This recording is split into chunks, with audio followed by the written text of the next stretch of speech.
tema do dia vai ser, eu vou contar tudo sobre a minha experiência ontem no zoológico de São Paulo, como foi essa experiência, o que eu trouxe de aprendizados, o que eu tenho para contar para vocês, tá bom? E o que essa experiência me proporcionou de aprendizado, tá bom?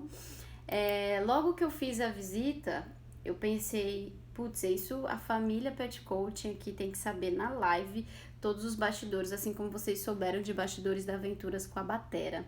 Então vocês vão saber aqui detalhes dos bastidores da minha visita ao zoológico. O que eu fui fazer? Eu fui fazer uma visitação técnica para ver a participação, para participar dos processos de condicionamento dos animais, dos animais silvestres. Então, os animais, do zoológico são treinados, sim, são todos treinados, tá? Todos passam pelo condicionamento.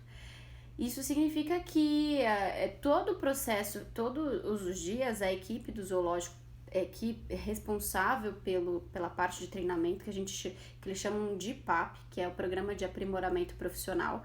Os PAPs são pessoas capacitadas para fazer os treinamentos de condicionamento com os animais silvestres, tá? Tem toda a área, a gente vê a parte da frente dos animais, tem todo o backstage de cada animal, que a gente chama de cambiamento, que é onde eles ficam para fazer os treinamentos, para fazer todas as necessidades de manipulação dos cães. Essa é a parte que a visitação ninguém vê, essa parte só os profissionais responsáveis têm acesso. E eu fui lá, participei um pouco e consegui visualizar o treinamento, Tem muitos animais que a gente não pode participar. Eu, como visita, não poderia participar diretamente, mas pude observar bem de pertinho e interagir com os animais. Foi maravilhoso. E tive várias experiências maravilhosas e me fez lembrar muito de Jane Goodall. Não sei quem já ouviu falar de Jane, é uma primatologista etóloga que revolucionou os estudos e as descobertas sobre os primatas, Ela foi a primeira mulher aí, a entrar no universo dos primatas e fazer descobertas que a ciência não havia feito, Então, muitas coisas do que a gente achava que era exclusivamente humana, ela foi lá e encontrou similaridades com os primatas, Então, ela veio para revolucionar o que a gente tem de descoberta. E a minha frase do dia é inspirada nela, obviamente, porque de toda a experiência que eu vivi ontem, de tudo que eu vivi, eu precisava resumir ou tentar trazer a essência da experiência de ontem para vocês. E uma frase dela me inspirou a compartilhar com vocês, tá? O mínimo que a gente pode fazer é falar por aqueles que não falam por si, É o mínimo que a gente pode fazer é falar por aqueles que não falam por si. O que isso significa? Que nós todos aqui temos uma missão de falar por aqueles, pelos animais que não podem se expressar verbalmente. Se nós entendemos, nós aprendemos sobre linguagem, expressões dos animais, entendemos uma importância das emoções, nós podemos ser representantes desses aspectos, porque muita gente negligencia. Quantas pessoas, por ignorância, negligenciam a comunicação de seus cães? Quantas pessoas expõem seus animais a situações totalmente desnecessárias e desagradáveis por desconhecimento? E qual é o nosso papel? Que nós estamos aqui, somos diferenciados, estamos aqui no sábado, 6:30 da manhã. O que nós podemos aqui ter como missão? Representar esses animais por meio do que a gente estuda, por meio do que a gente conhece sobre os cães, sobre a linguagem dos cães, sobre o comportamento dos cães, aprender a interpretar adequadamente e respeitar os animais e permitir que o bem-estar seja presente na rotina, Sem que a gente faça coisas humanizadas, que a gente tenha posturas humanizadas sobre os cães, que desrespeitam a vontade, desrespeitam as necessidades dos animais. E então a gente está aqui para ser representante desses animais. E vocês concordam comigo que os cães é como se fosse a porta de entrada para o mundo animal, de cada um de nós? Quem tem um cão em casa, tem uma ligação com o mundo animal como um todo de uma forma muito mais repleta. Pet Games aqui. Eu vi vocês ontem lá a Pet Games tava lá citada no muralzinho do PECA, né, do Programa de Enriquecimento Comportamental Animal do Zoológico da USP. Tá? Então eu tô contando aqui, gente, para quem tá chegando agora, a minha experiência ontem no Zoológico de São Paulo. Eu participei da parte do PECA, né, que é o Programa de Enriquecimento Comportamental Animal do Zoológico de São Paulo. E lá tava falando, lá eles me falaram muito e me mostraram todo o trabalho que eles têm de enriquecer o ambiente dos animais silvestres, tá? Então, inspirada na Jane Goodall, eu trouxe essa frase para vocês e aqui eu vou contar um pouquinho mais da experiência, tá bom? Então, a gente costuma ver no zoológico só aquela parte da exposição e a gente não olha todo o trabalho que é feito por trás disso. Ó, Todinha, ela fala dos animais, mas dá para ser aplicado a crianças, idosos, pessoas doentes, pessoas que não têm acesso a lugares de fala. Sim, com certeza, aplica-se a todos os casos, tá? Então, lá no Zoológico de São Paulo tem a parte do PECA, né, que é esse programa de enriquecimento comportamental animal. Então, tudo no zoológico, gente, o enriquecimento ambiental que nós aplicamos para os cães, com certeza é aplicado aos animais silvestres do zoológico, porque tanto os cães como os animais silvestres são animais em cativeiro, tá? Por mais domesticado que sejam os cães, são animais em cativeiro. Eles estão dentro de um ambiente restrito, seja a nossa casa, seja o zoológico, são ambientes restritos, em que, por essa restrição física e por essa limitação de estimulações no espaço, nós temos que inserir, né, os enriquecimentos ao ambiente. Então, tanto os cães quanto os animais silvestres vivem em ambientes de cativeiro de restrição física e estimulação. E por isso que o enriquecimento ambiental é tão importante para os nossos cães e para os animais silvestres, tá? Então, tem uma área lá do zoológico que é responsável por isso. E lá foi lá que eu fui fazer a imersão ontem. Então, eu vi todo tipo de trabalho que eles fazem com enriquecimento ambiental. Então, eles usam muitos artefatos para enriquecer o ambiente dos macacos, dos leões, das girafas, né, dos pássaros, de todas as espécies que estão lá. Tem diferentes tipos de enriquecimento ambiental, desde os brinquedos, a Pet Games mesmo tem alguns brinquedos que estão lá, né, os brinquedos inteligentes, eles usam com os primatas, tem bolas, então tem brinquedos da Pet Games lá e tem os brinquedos caseiros que eles recebem bastante doação e eles fazem brinquedos caseiros para os animais. Usam muito feno, usam muito a corda, né, dos bombeiros, né, que é a mangueira dos bombeiros. Eles usam muito esse material para fazer vários tipos de enriquecimento ambiental. Usam camomila, usam bolas, usam N artefatos, garrafa PET, papelão, para que eles possam explorar todos os seus instintos no enriquecimento ambiental. Então, os animais lá todos eles recebem um enriquecimento ambiental para deixar o ambiente mais estimulante, para deixar o ambiente mais enriquecido, para deixar o ambiente mais interessante, né? E não só o enriquecimento ambiental alimentar, como também todos os aspectos do enriquecimento ambiental, tá bom?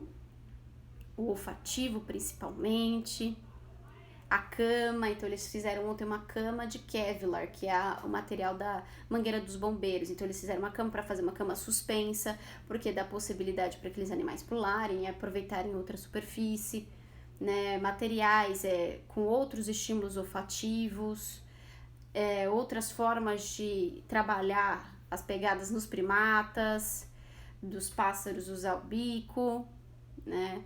E dos outros animais poderem usar seus instintos. Boias grandes, né, cheias de materiais de recurso alimentar para que eles girem como se fosse uma bola gigante de petball. Então, com recurso alimentar para os animais ficarem rolando. Então tinha muita coisa legal, muita coisa interessante, e eu fiquei nessa área do zoológico. Na verdade, fiquei parte na área de treinamento dos animais e parte nessa área do PECA. Então, muitos recursos de enriquecimento ambiental. E aí, além desses recursos de enriquecimento ambiental, eu participei pessoalmente dos treinamentos desses animais, né, que eles chamam de condicionamento. Os animais do zoológico, todos eles são treinados, né? E é treinado para fazer truquezinho de circo? Não, né? Não. Os treinos são estimulação cognitiva, é exatamente o que é para os nossos cães. Estimulação cognitiva, estimulação mental, social, porque para muitos desses animais de silvestres, o contato com os humanos é muito positivo. Então, muitos são treinados pela estimulação social. E muito treinamento para dessensibilização e contracondicionamento, que é aquilo que a gente faz com os cães para amenizar, né, situações aversivas ou que são naturalmente aversivas, como por exemplo, aplicação de vacina, agulha, né, medição do índice glicêmico, fazer a frequência cardíaca dos animais, né, os toques e as manipulações, cortar a unha. Como vocês acham que corta a unha de um orangotango? Como vocês acham que a gente pode fazer o índice glicêmico, né, dos rinos? Como vocês acham que a gente faz um processo de curativo no rinoceronte? Né? Como você acha que se cuida dos chifres de um cervo? Né? Como que a gente faz esse tipo de trabalho? Como que vocês imaginam que isso é feito? Isso é feito tudo com base no treinamento, com base no reforço positivo, gente. Os animais permitem e adoram o treinamento, que nem os cães. Na hora, e o mais engraçado foi assim, a primeira parte que eu participei no zoológico foi dos rinocerontes. Foi o primeiro condicionamento que eu vi. Eles já veem a equipe chegando, né? Não é uma equipe grande de 2 a 3 pessoas que fazem o treinamento, não é grandes pessoas. Então foi um privilégio para mim poder participar desses treinamentos, inclusive treinamentos que são mais restritivos ainda, porque são animais que precisam ter pouco contato com pessoas, então eu consegui participar, isso para mim foi maravilhoso. Então na parte do rinoceronte, que foi a primeira parte da visitação, quando eles viram a equipe chegando uniformizada, eles já sabem que é o treinamento. Eles ficam agitadíssimos, eles já tem uma rampa em que os rinocerontes sobem para entrar na área de restrição do treinamento. Cara, que barato. Os rinocerontes, parece cachorro, todos os animais. Você vê similaridades assim de comportamento, é impressionante. Todos parecem os cachorrinhos. Eles sabem quem são as pessoas e que vai ter o treinamento e demonstram os comportamentos assim, aquela ansiedade por treinar igual. Os rinocerontes ficaram acompanhando e já foram para a rampa. Saíram da parte da exposição e já foram direto para a rampa para entrar na parte de cambiamento, né? Para poder participar do treino, porque eles ganham muita coisa. Então, assim, apesar dos procedimentos parecerem invasivos, são feitos de forma tão positiva para os animais que eles adoram. Você acha que dá para usar algum método aversivo com animal silvestre? Não. Graças a Deus, não. E é por isso que a gente fala tanto da importância do reforço positivo para os animais. Porque não é porque só é fofinho e tá dentro da nossa casa que a gente tem que achar que a gente tem que usar punição. Não faz sentido algum, né? Então todos os animais são altamente reforçados e tudo é feito com reforço. Aí a gente chegou na parte de cambiamento, o rinoceronte começou a dar cabeçada para entrar, ele queria ser treinado, ele queria estar lá. E aí, a hora que a gente abriu, eles entram correndo para a parte de cambiamento. Então é uma logística, então eram 2 rinocerontes, tem que colocar numa porta, outro na outra para fazer um de cada vez. E aí, uma das rinocerontes, um é mais medroso, né? O macho era o Adão e a Eva. O Adão, gente, medroso, sensível, super sensível a barulhos, super sensível a estímulos. Então eu lembrei muito dos casos dos cães que eu treinei que eram extremamente sensíveis.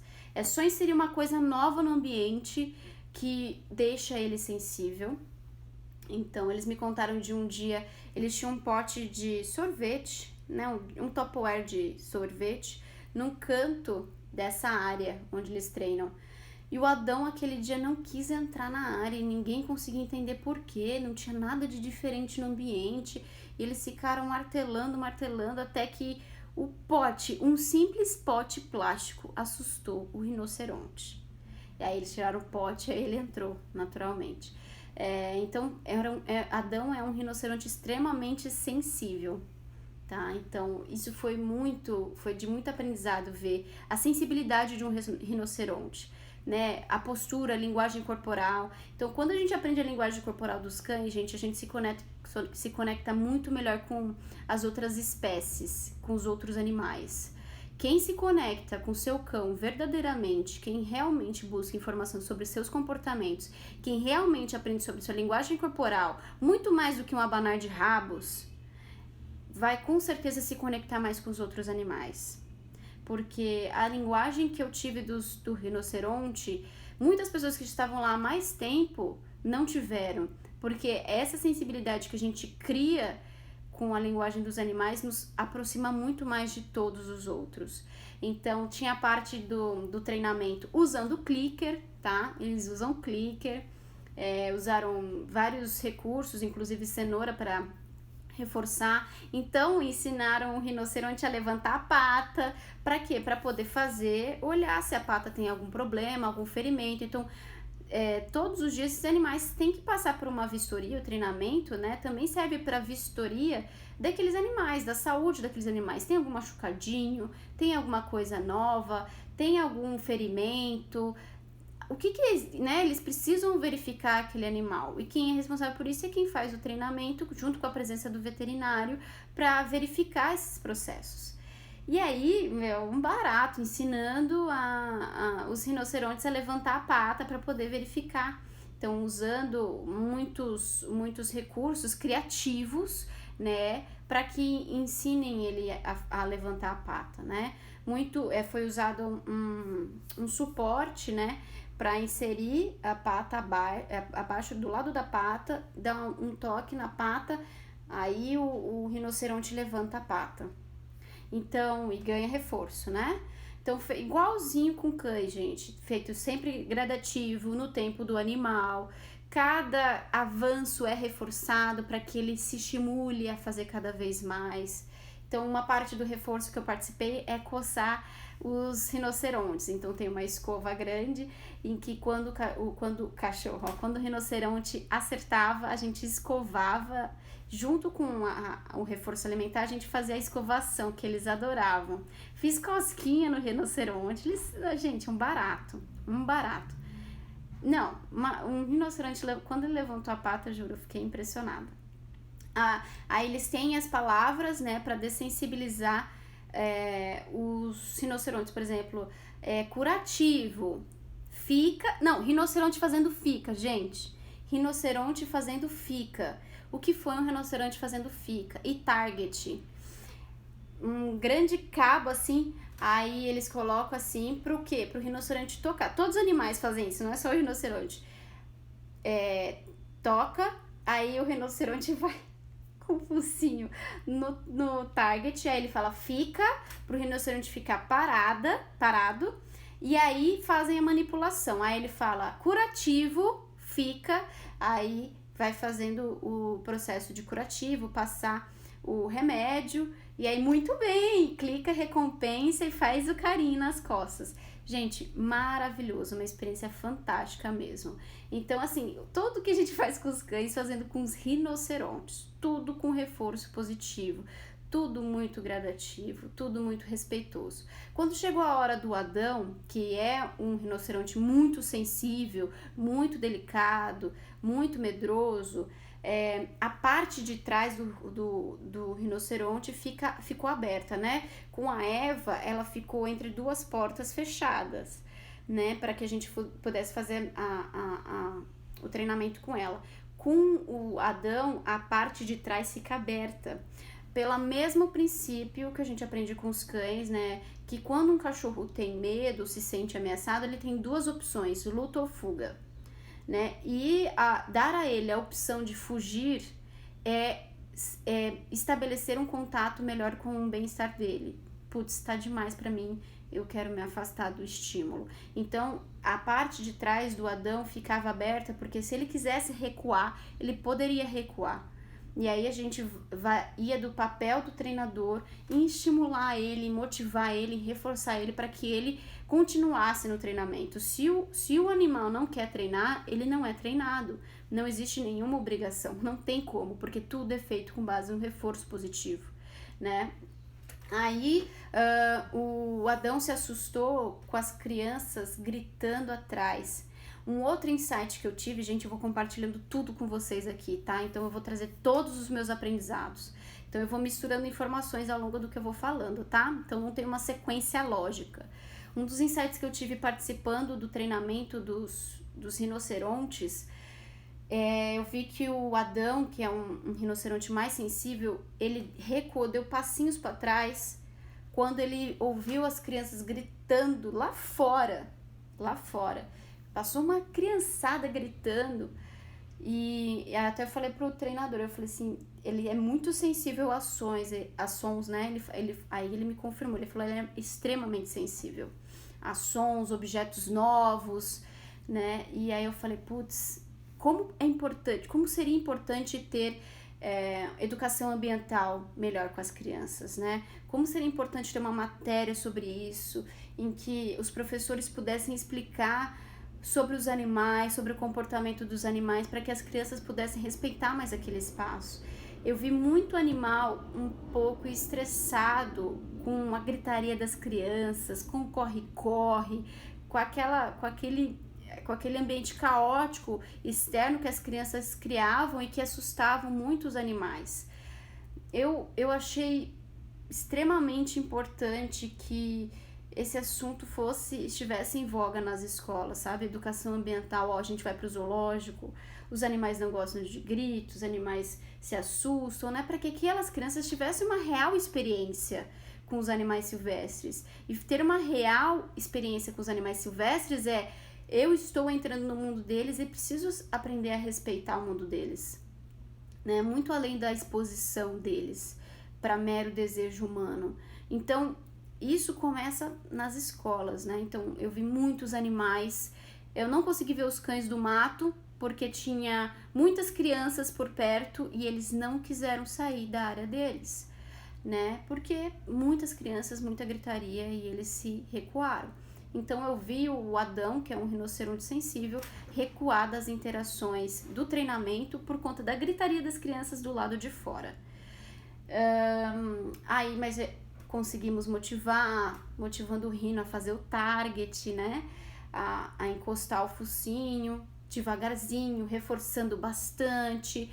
Com o rino já é foi uma participação muito mais passiva minha, porque ele também poderia assustar com pessoas novas, mas eu consegui fazer carinho nele, consegui coçar as costas dele.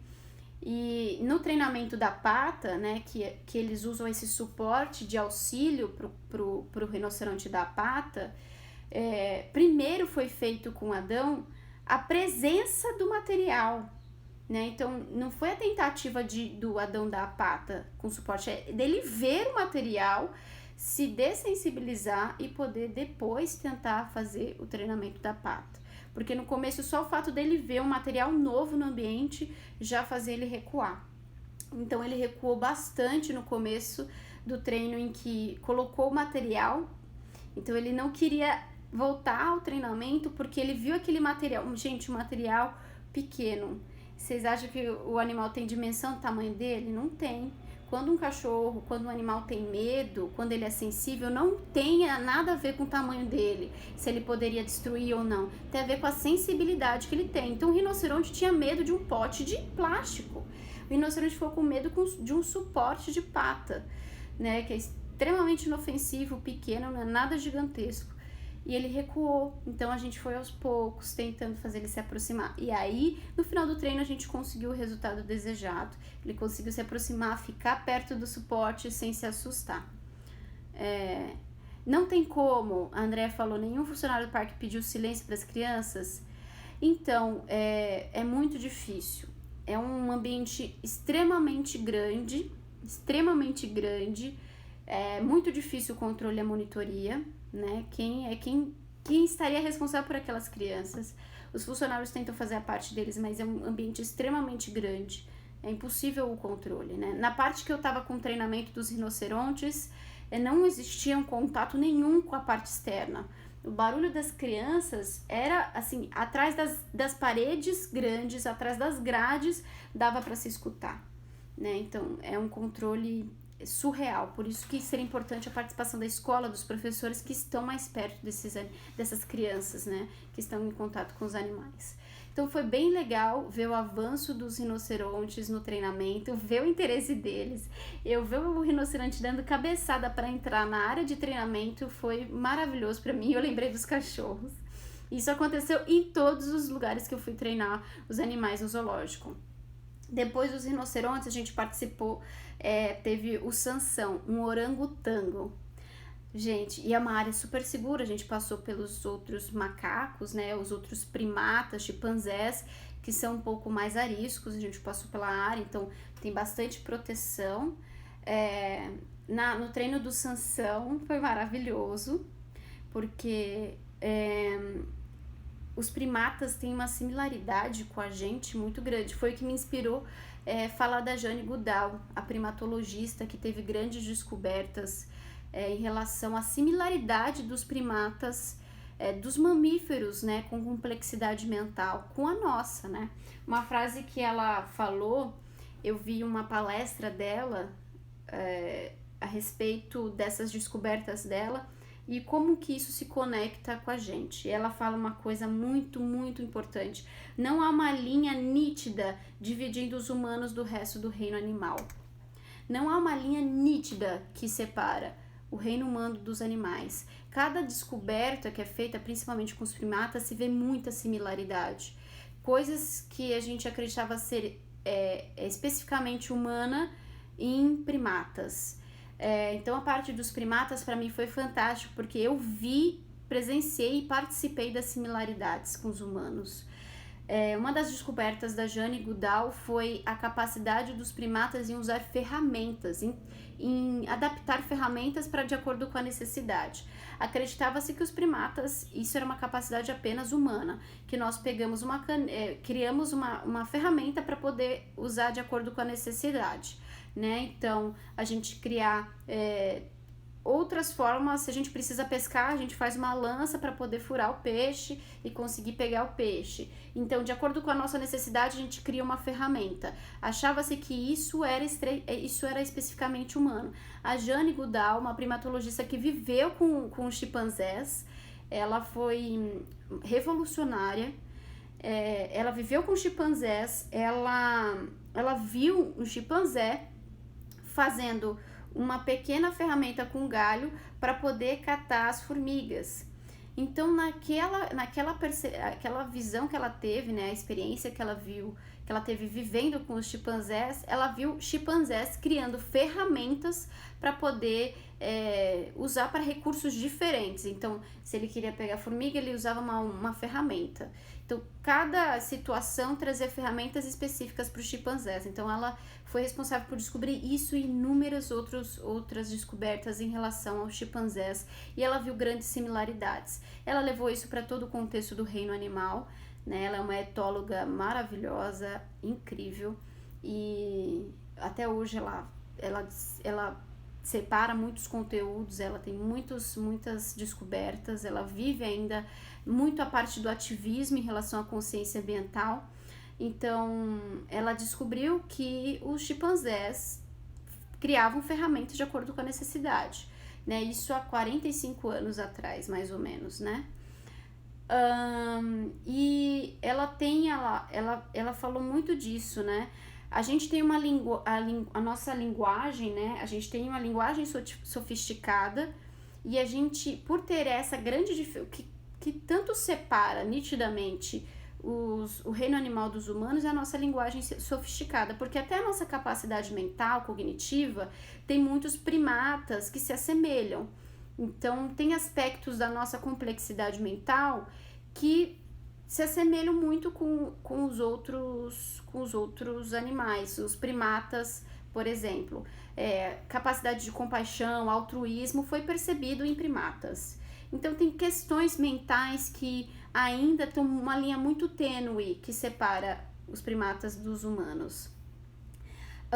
E aí, ela levando isso para um contexto de mamíferos com complexidade mental, e aí varia dos cães, varia dos primatas, varia para cada espécie, ela fala que não há uma linha nítida que separa. A única coisa mais sofisticada que nós temos definitivamente é a linguagem, e por isso que ela fala isso. O mínimo que a gente pode fazer por aqueles que não podem, o mínimo que a gente pode, que eu posso fazer é falar por aqueles que não podem falar por si. Então, o que nós humanos mais podemos fazer é falar por aqueles que não falam. Usar essa nossa diferenciação linguística para poder replicar informações sobre os animais. Então, isso que a gente faz aqui, que eu falo para vocês, compartilha, marca os amigos no post, quem deveria conhecer mais sobre comportamento animal, quem deveria buscar mais informação sobre seus cães, quem deveria entender como o relacionamento melhora a partir do treinamento, a partir do entendimento do mundo dos cães, tirando mitos, tirando punições, tirando métodos aversivos. Marca seus amigos no post, né? Porque é a nossa voz, é a voz que a gente está dando para os animais, né? Quando a gente tenta compartilhar informação. Então, a partir da experiência que eu tive com os primatas, é que eu percebi e senti de falar da Jane Goodall. Então, com o treinamento do Sansão, um orangotango maravilhoso, né? Entrei tanto que a minha participação teve que ser avaliada. A princípio eu não poderia participar do treino do Sansão, mas aí a gente conseguiu autorização. Foi eu e a treinadora. Gente, um animal maravilhoso, fiz carinho nele. E ele conversa. O que eu achei mais engraçado é que quando ele quer conversar, ele faz assim, ó. Aí você pode fazer assim, ó. E aí ele repete para falar, quero conversar. E ele ficou tímido com a minha presença, né? Então ele não olhava muito para mim. Aí eu fazia assim para ele. Aí ele fazia assim, ó, timidamente e mandava beijinho.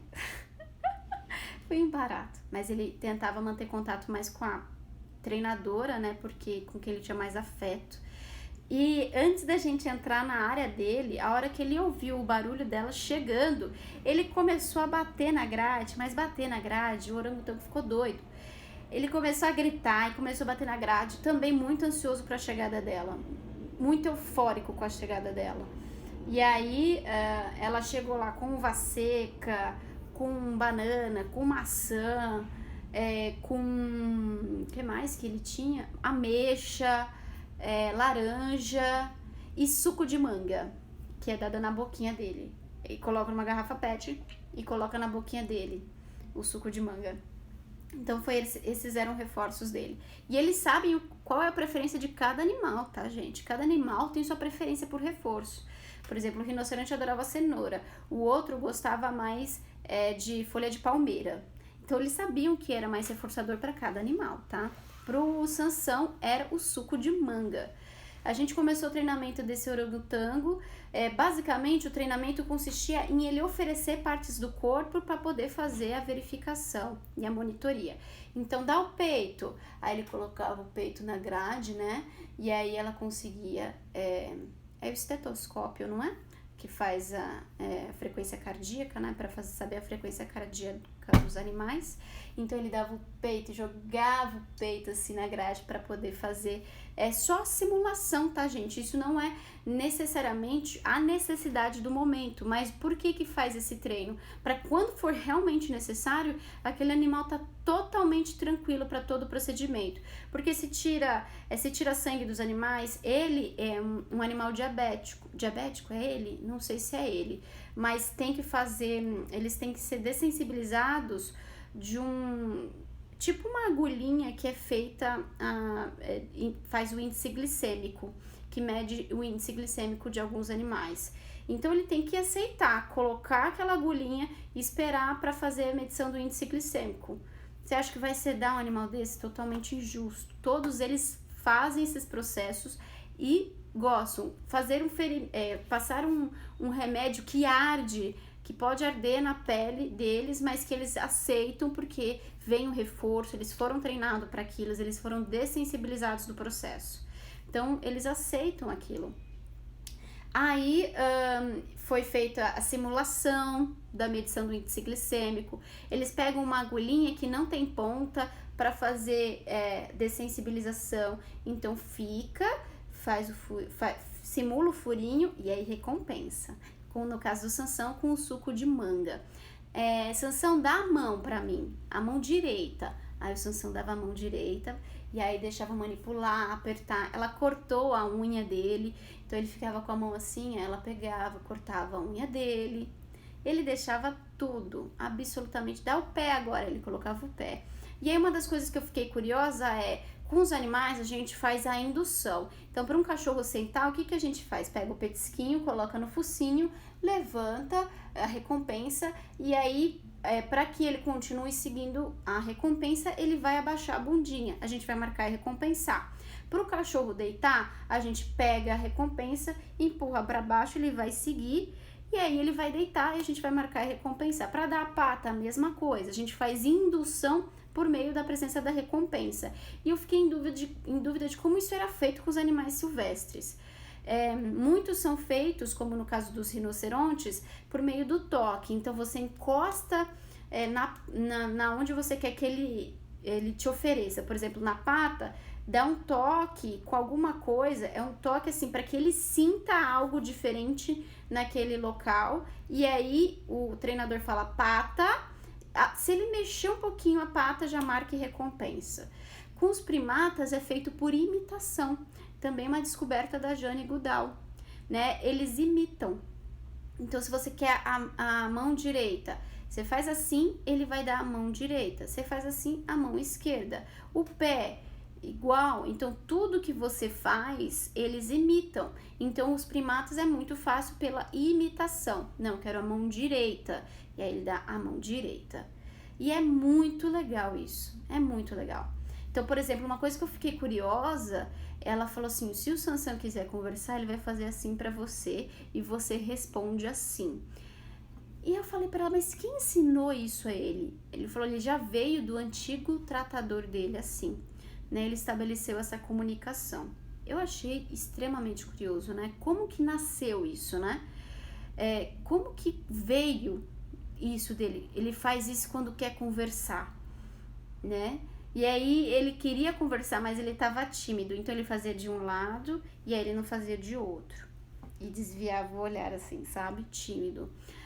Porque eu tava lá, uma pessoa nova. E aí ele vai, manda beijinho, né? Pra saber, tipo, gostei de você. É demais. Inclusive a foto do post no feed vai ser com ele.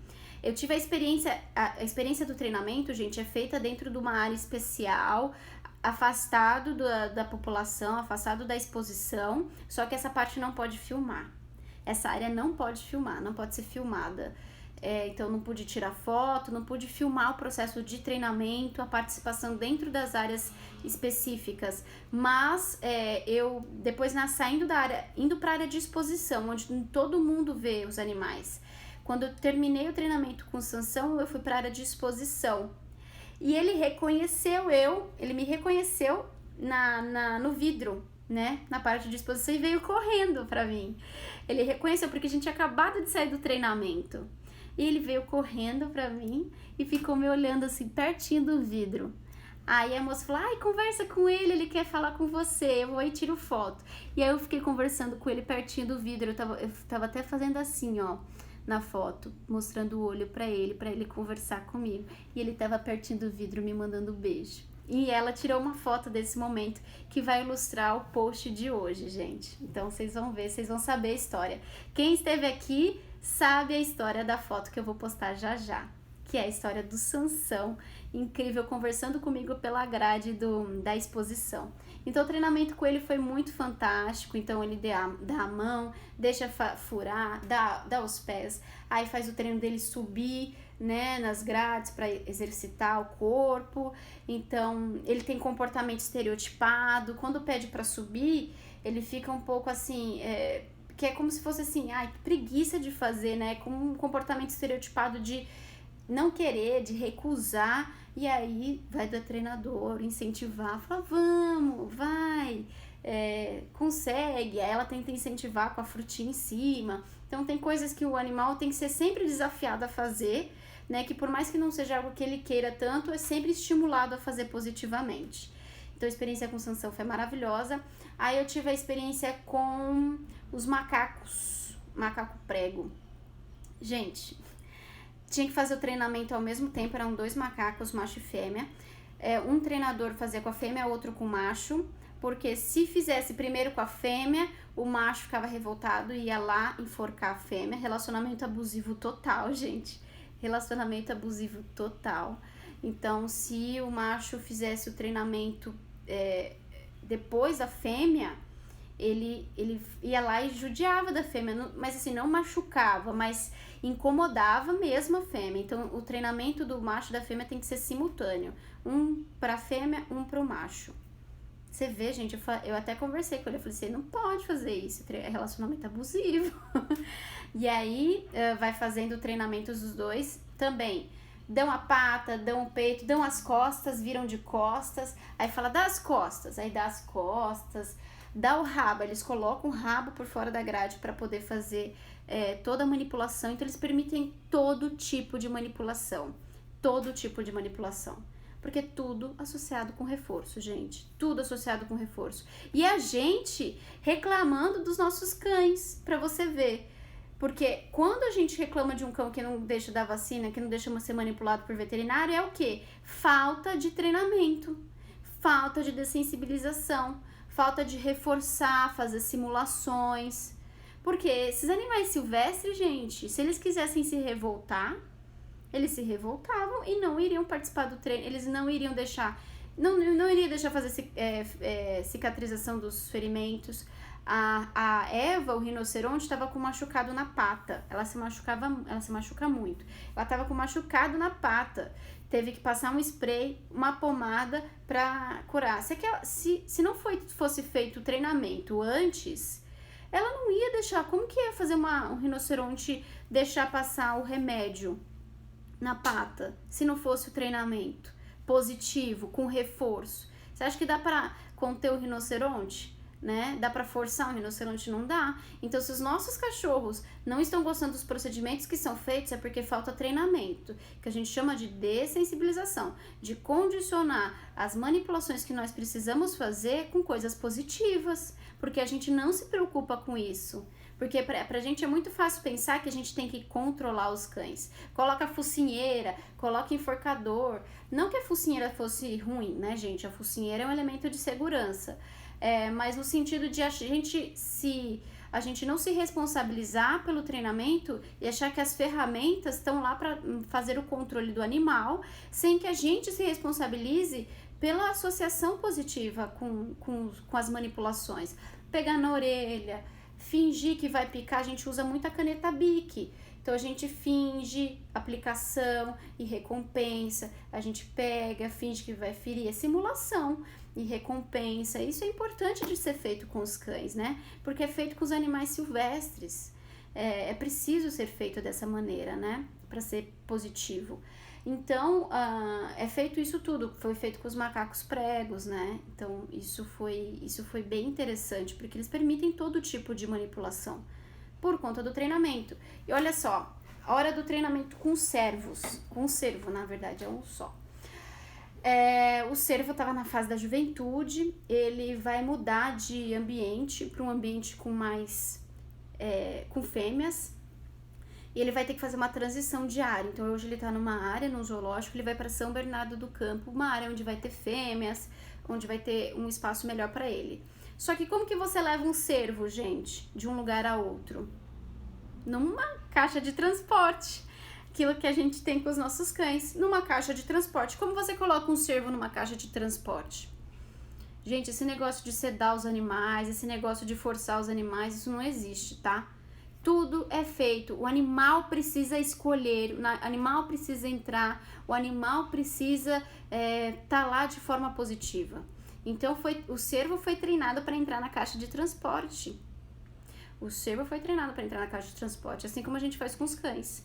Então foi pego a caixa de transporte, uma caixa de transporte enorme, né, de madeira, totalmente diferente da caixa de transporte de um cão. Foi feita uma caixa de transporte para ele, mas primeiro treina sem as portas, primeiro treina só para ele entrar. Aí ele entra, ganha reforço, ganha recompensa, e aí ele começa a entrar naturalmente nesse espaço da caixa. Aí depois coloca uma porta, aí treina bastante com uma porta, aí ele ganha muito reforço. Aí depois treina com a outra porta, né? Porque são 2 portas, frente e trás, né? Então é um treino gradativo, respeitoso, com muito reforço, né? Com simulação. Nada é feito assim, preciso levar ele amanhã e hoje eu quero que ele entre na caixa. Não funciona assim. Então, os animais silvestres têm muito a ensinar a gente sobre o respeito do tempo do animal. Então, o que eu mais vi de insight os animais silvestres nos ensinam muito sobre o respeito ao tempo do animal. Porque a gente não força um rinoceronte, a gente não força um cervo, a gente não força um macaco. Eles escolhem e aceitam participar dos processos com base no que eles são reforçados e foram preparados para isso. Esse é o preço que muita gente não quer pagar com um cão. Ah, mas eu tenho que ficar lá simulando para aplicar injeção num cachorro. Eu tenho que ficar levando ele no veterinário sem ter que fazer procedimento nenhum. Ah, eu tenho que ficar lá manipulando sem precisar passar remédio? Sim. E ainda fazendo isso e dando reforço, associando positivamente? Sim. Né? Então os animais silvestres nos ensinam muito a respeito disso.